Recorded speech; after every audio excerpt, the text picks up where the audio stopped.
talk about our favourite parts.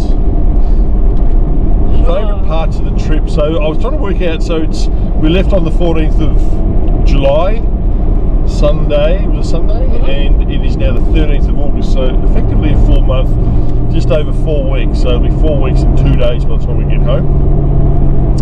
A couple of really long days driving at the start, and at the end a couple of really long days driving as well. But did we meet our objectives? Absolutely. We got to the tip.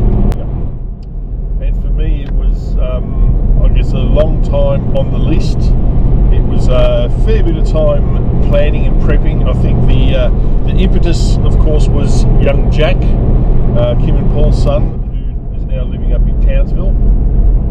He wanted to do it, but he wanted to do it with people who knew. And it's funny because Paul sort of said, "Oh no, it wasn't my trip. It was you and Jack's trip. You know, we were just tagging along." It's like, no, it wasn't.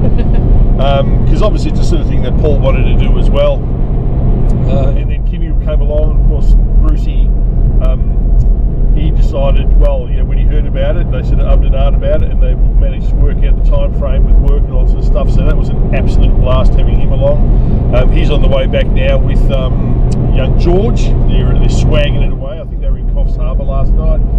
Paul's on his way down, I think, from Dubbo, and he's going to take 2 nights on the Murray to do some chilling and fishing. So he, I think, only gets back on Thursday, I think. And then, of course, Kimmy's already back. She flew back a little while back. She's already been gallivanting out with Mum and Rita and that's doing stuff. And then the other couple that were in the group, Joe and Anna, they live up there in Cairns. And so that we parted company with them for a little while. They were a lot of fun, nice people. So it was a really, really good group. Everyone got on really so well. But in terms of my favourite parts, because Hannah's doing this with her hands. No, you just said all this stuff before. So. In terms of, I'm just reiterating. Sometimes people don't listen the first time. They can go back and watch the video. They won't. A couple of the bonuses that we had. Gunshot, right? So that's the old Telegraph track. There's 2 sections.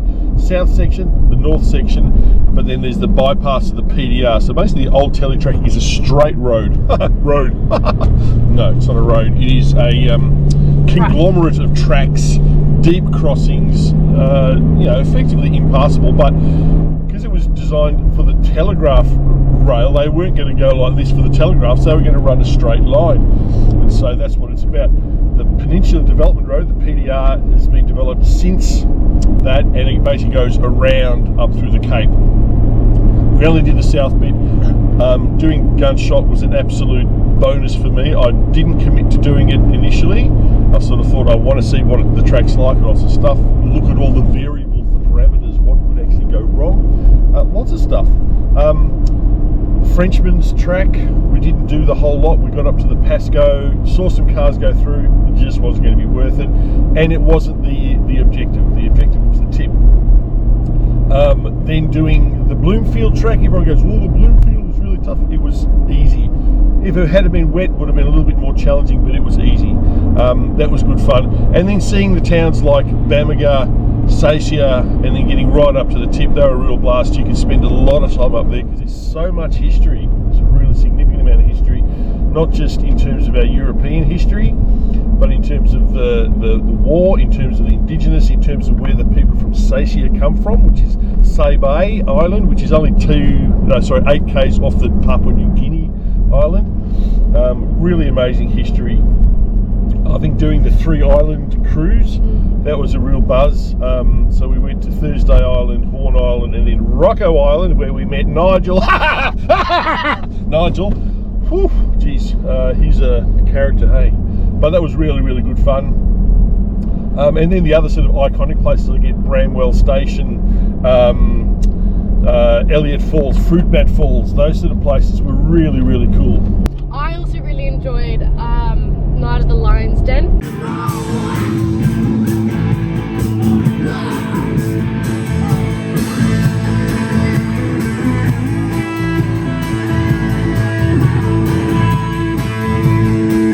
Rough and ready. Our first night as well, like with the full group and everything. Wasn't it? Yeah, I think so. Yeah.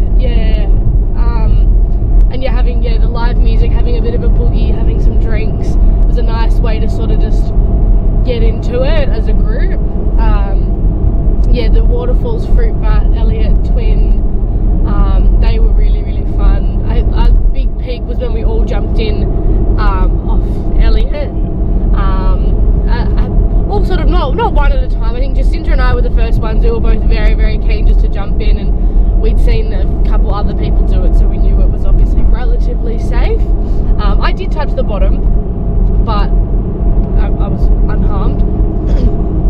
But yeah, so we went first, and then I think it was Jack, then it was sort of Bruce, Paul, and then I was saying there's absolutely no way Dad was going to do it, knowing how scared of heights he is and not being in control of things.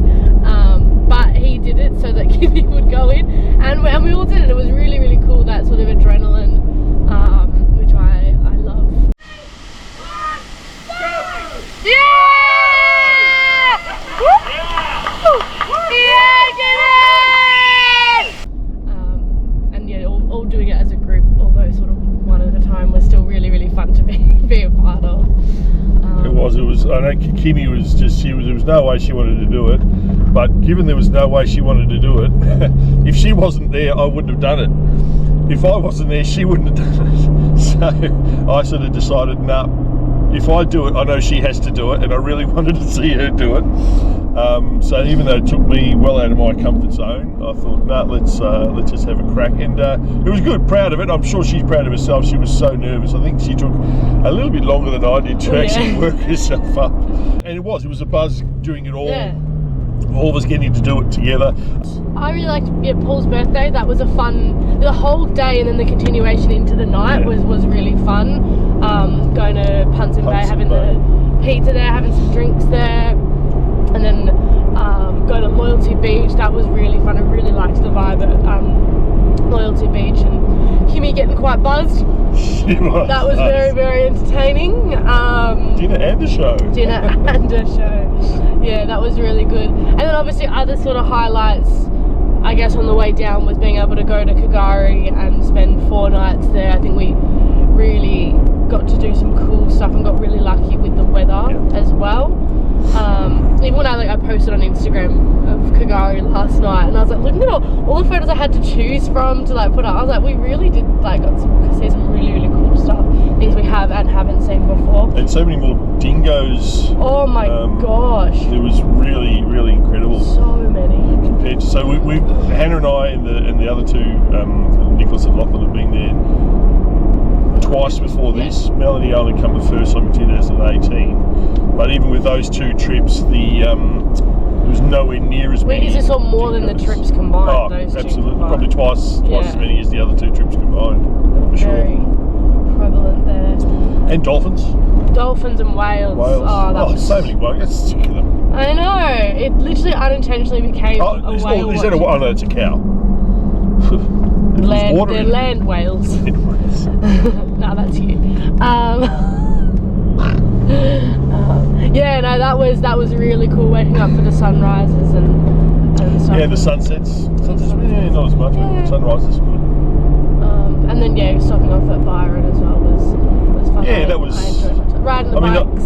I think Fraser was kind of my idea. It was kind of a bit of a sneaky one, because the idea was theoretically that once we'd finished up and doing the Cape and all that, we hightail it home. And then when I sort of thought about how much time we had really to come, we were basically going to go up to Townsville in just under a week up to the top and back, sort of about 10 days. And I then realised, well, we've actually got a reasonable amount of time to come back down to Melbourne. And so initially I was kind of sneakily thinking, maybe we could just accidentally go to Fraser Island, take the wrong turn.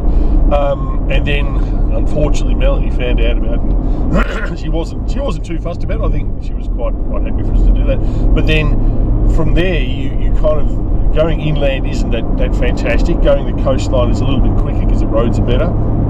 And then Hannah came up with this idea of, initially you said Sydney. Now I don't like Sydney. I'm not a fan of Sydney. I've never been to Sydney. So. I have. I'm not a fan. But I haven't been. But then I thought, well, Sydney's the sort of thing that you and Mum can do at some point, see a show or whatever. But Hannah also sort of said, well, Mum said she wants to do Sydney with us. Yeah. So she was kind of like, and I'd be happy not to. But then Hannah said, we've been to the northernmost tip. She's been to the northernmost tip, the southernmost tip of the mainland, which is Wilson's Prom.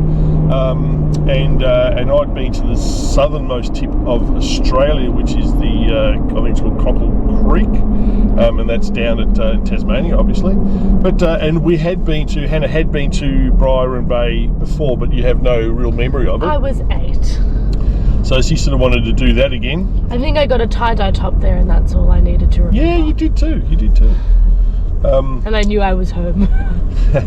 So then we sort of thought, okay, well that's achievable. And then after Byron Bay, that was really going to be the end of it, and a bit of a hightail home. And that's really what we've done. I think we've done 650, 700 the last couple of days. Today's going to be a short one. But we didn't actually get to go to the very eastern tip. We got to go to the lighthouse, which is the area is sort of called the easternmost point, like the Cape Byron area. That is called the easternmost point. But the actual easternmost point, where there's a sign, the walking track, because you can only get there by walking. The walking track was closed. It was under renovations, which said it would be completed in August 2024, which we are in, but it must be obviously the later end of August. So technically didn't quite get there. Oh no, I guess I'll just have to go back. We got as far as we could legally. Yeah, legally. Yes. Yep. But yeah, I think very, very cool trip. Very lucky to have been able to have done this. Thank you for letting me join on. It's definitely made the transition to coming home from Asia a lot better. Top my tan up, get my vitamin D back, and just see things I haven't seen and probably wouldn't be able to. Really, I think we've travelled well together. We have a similar sort of enjoyment of music and what have you. So you're a child, I'm a child. That was pretty much the mentality level. Yeah, it's very similar. But no, I think we've travelled well together, and the good thing was Hannah's very proactive about things. So in the mornings, I at no point really did I say I'll do this, you do that sort of thing. We both just got stuff done, and I guess some of the sort of heavier things like getting the swags up on the roof and stuff like that, obviously I do that, but then we very quickly kind of worked out who does what without even sort of saying it. Yeah, it was really easy. So that was good. Might do it again. Who knows? I need a break. So do I. I need to be in one bed for more than 3 weeks. Yes, and look, I think we had some really, really good chats, and I think we also had time when it was like, I really don't want to talk to you right now. Yeah. Which is okay. Yeah. Low points. Well, we were saying this yesterday. There weren't really low points. There are things that's like, oh, wish we could have done that, or for whatever reason it couldn't happen, timing, whatever. Like being able to do the northern part of the telly track, that would have been cool. But I'm not mad about it, because like instead of that we got to do Fruit Bat and Elliot, and that was really, really good, because we didn't do waterfalls or really have anywhere to swim because we were so north in crocodiles. So I'm happy with that. If we had an extra day, I think there would have been no question, we would have done it, but it was a matter of this or that. Yeah. I mean, for me, when we did we could have done the Frenchman's, looking at the crossing at Pasco, so it's a fairly deep river crossing, but it's not mud or sand, it's boulders. So we actually stood there, Bruce and I, we watched I think 5 or 6 cars go through, and it was really what I call lumpy. It was really lumpy. These cars are being thrown around. The thing with that is that the rocks that are underneath, and we're not talking rocks, we're talking about rocks. As you move through it, the rocks shift. Your wheels spin and they move the rocks around. So I don't know if following the same track was going to be the same sort of result. So the objective as a trip was the tip, right? So doing Pasco could potentially have resulted in damage to the car, meaning we couldn't do the tip. So that would have been a fail. But using that argument, so was Gunshot. That was before the tip. Yeah, but I guess the thing is there was. Just for the viewers, I know they'll ask that question. But why did you do Gunshot, you dumbass? For Pasco there was no chicken track. True. For Gunshot there is. It was either you do it or you don't. Yeah, and I was able to make the decision with Gunshot as to whether or not I take a chicken track or not. We could have sort of gone back around and all sorts of stuff, but Yeah, I think, and also having Bruce there with Bruce definitely wasn't keen on doing it, and that's 100% fine. If I had felt confident doing it, I would have done it, and Bruce would have been perfectly fine, and he would have backtracked and all that sort of stuff. No dramas. But I thought it just isn't worth the risk, even though arguably the risk of gunshot was higher. Yeah. But I think in terms of prioritisation, if I was to say which would I want to have a crack at, the Pasco or gunshot, 100%, no question. As you were saying, the northern end of the teletrack. So the northern end of the teletrack is into two halves. Involves Nolan's Brook, which is a really sort of fairly deep river crossing sandy base. It's one of those sort of, again, iconic kind of things. Do I regret that we couldn't do it? Absolutely, but it's not. I'm not like kicking myself that we didn't do it. There'll be a chance again to do it. And again, it may have been the fact that something happened and we don't get to do the tip. So, what other regrets do I have? None really. I think it was different to what I expected. The tip is flat.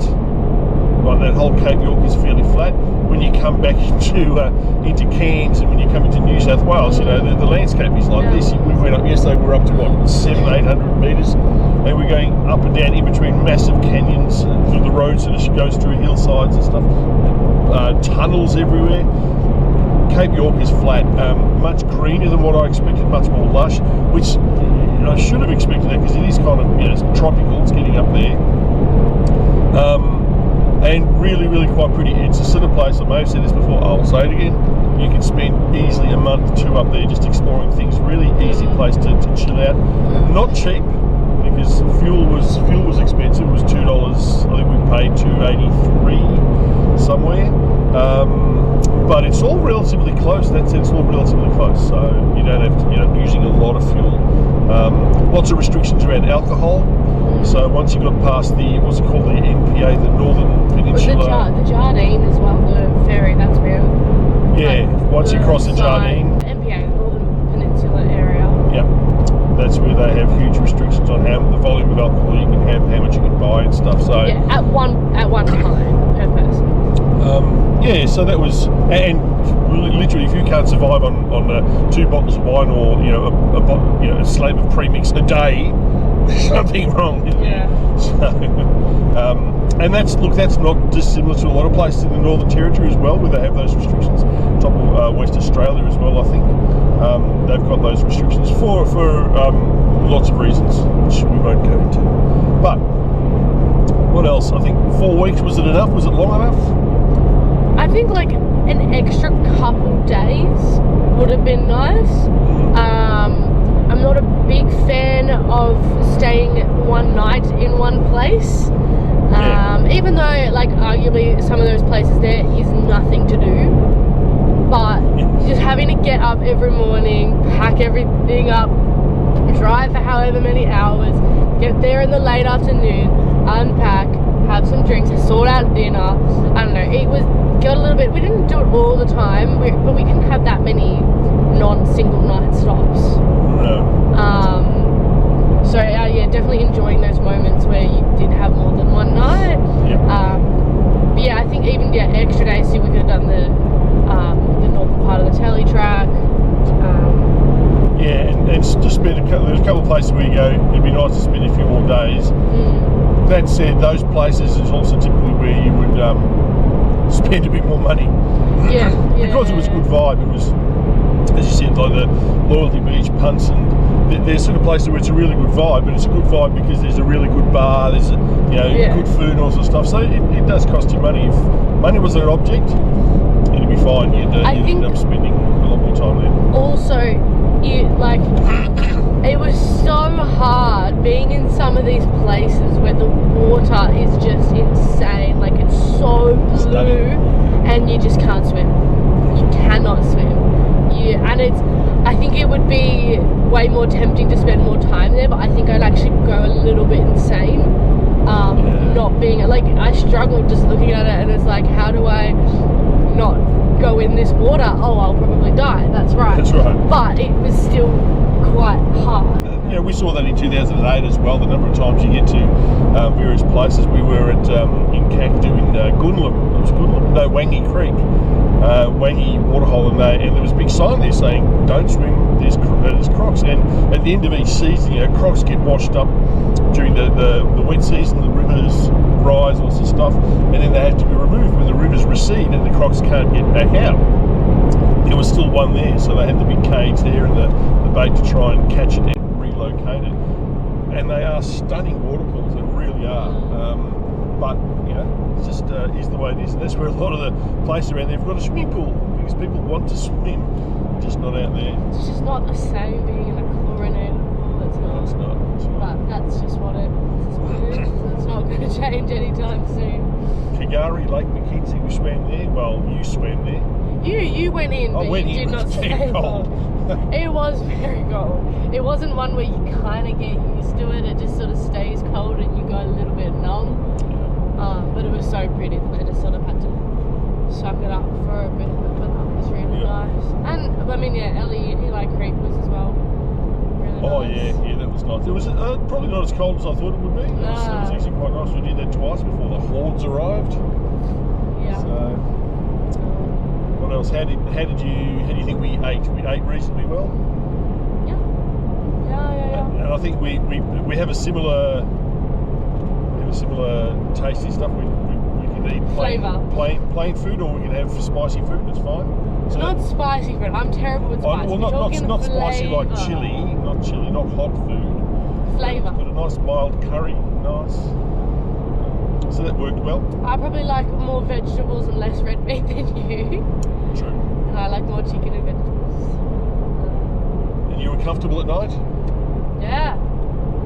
Yeah, very comfortable. Drinking helps. Helps. No, it was Lull interesting. you off to sleep. I typically don't drink that much, and I think I have had a drink every night this entire trip. Really? I think maybe one night I haven't. At least one or two, but I don't do that. Like, I don't. I guess because we're with other people and everyone else is doing it, and I was like, oh yeah, sure. And it just sort of became, I guess, part of it. But I tried not to drink too much because I think you did. More my bladder, and then I know if I drink I'll need to pee all night, and getting in and out of that swag was very, very nice. So I try to only do it once going into bed, and then once getting out of bed in the morning. So I didn't get too inebriated purely because of that. Yes. And I think we didn't go to bed late. I don't know. No. I don't think. 10 o'clock? I don't know if we stayed past 10. I don't know. I think 10 o'clock may be the maximum, and most of the time it was like 8:30 or 9. Yeah. Because it's dark, it gets cold. You don't have what is it? Your melatonin levels? Yeah, the melatonin. I call it canvas therapy. It's really, really good to reset those body clocks and stuff. But you kind of go, you know what? I'm ready for bed. And there's no reason to. Stay up. The Olympics were on, but we had no reception most of the time, so whatever. Didn't have that to watch. But I slept well. The only sort of weird thing with my setup with that swag is that it does somehow get moisture in between the base, the vinyl of the swag, and the mattress. So that's something I'm going to have to try and sort out. The mattress itself also wasn't great. I think the mattress that you've got, the Empire one, I'll have to have a look at that. Probably a bit more warmth. So sleeping was good. Those ear plugs that you got, the loops, they were the bomb. They were really good. They basically blocked out 95% of noise. And at night when you were in swag, there's a lot of ambient noise, like those curlews or like those geese the other night. Oh man.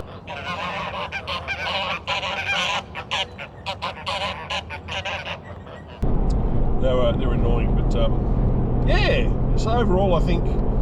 Out of 10? Oh, 10. 10 out of 10.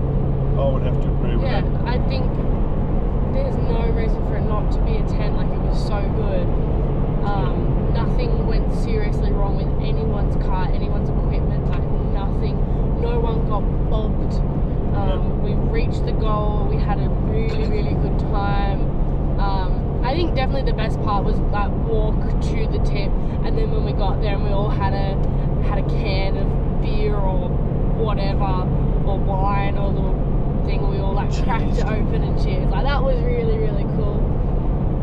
Very windy, and we got to take our time taking And there wasn't too many people there because it's one of the things that did concern me a little bit is that there's a number of Facebook groups relating to Cape York, and then literally every day you go, oh, it's our turn now, and people literally having to wait half an hour for various groups to go through and have their photos, because it's a narrow little area, and it's like, geez, well, if everyone's doing it, it's no longer special, it's no longer something that's hard to achieve. But when we got there was like a group half a dozen there, they were leaving. There was a motorcyclist there, they was leaving, and then we were there for probably about half an hour, and then there was a couple of other smaller groups that came through, which was pretty cool. So it wasn't as busy as I thought it would be. So success, I think, 100% success.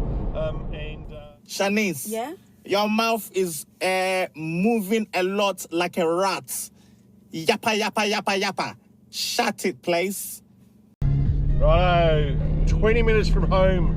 Trip is done, no longer dusted. We kind of had a bit of a clean, but trip is pretty well over, done. Okay, so we've given you all the information that we enjoyed, what we didn't enjoy, where we've been, where we didn't go, all that sort of stuff. So this is signing off. Oh, am I boring you? Absolutely. I'm signing off. End of the trip, just franking around. Cape York, over and done.